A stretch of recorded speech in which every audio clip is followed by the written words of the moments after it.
Imagine controlling 100 shares of a company without actually buying those 100 shares. That sounds strange, but that's exactly where stock options become interesting. In episode 1, we introduced calls, puts, buyers, sellers, premiums, strike prices, and expiration dates. Now let's connect all those pieces. Because an option isn't simply a bet that a stock will rise or fall. It's a contract with specific rights, responsibilities, and deadlines. Let's start with the most important concept. An options contract usually represents 100 shares of the underlying stock. So if an option has a premium of $2 per share, the actual contract cost is generally $200. Now let's see how this works using a simple example with a fictional company called ABC. Suppose ABC is trading at $100 and you believe the stock could move higher over the next few months. Instead of buying the shares, you could look at a call option with a $100 strike price. The call gives the buyer the right, but not the obligation, to buy shares at the strike price before the option expires. That distinction is extremely important. You have a right to act, but you're not forced to use it.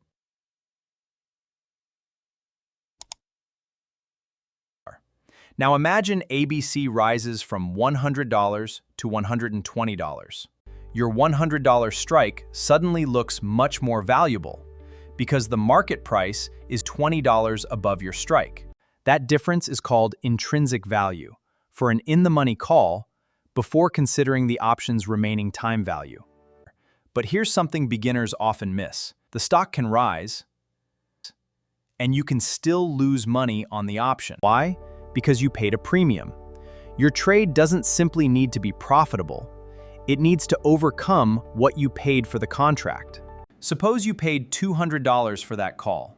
The stock must move far enough, and often quickly enough, for the option to become profitable. For a call bought at a $100 strike with a $2 premium, the simplified expiration breakeven is $102. Below that level, at expiration, the option would generally lose money for the buyer. Above it, the buyer could potentially profit. But options have another ingredient that stocks don't have in the same way: time. Every option has an expiration date. As that date approaches, the option's time value can decrease. This is why simply being correction of a stock isn't always enough. You also need the move to happen under conditions that make the option valuable enough to offset its premium.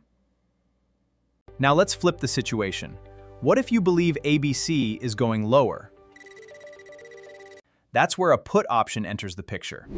A put gives the buyer the right, but not the obligation, to sell at the strike price. Suppose ABC is trading at $100, and you buy a put with a $100 strike. If ABC falls to $80, that put can become more valuable because its strike is now above the market price. Again, the difference between the strike and market price represents intrinsic value for an in-the-money put.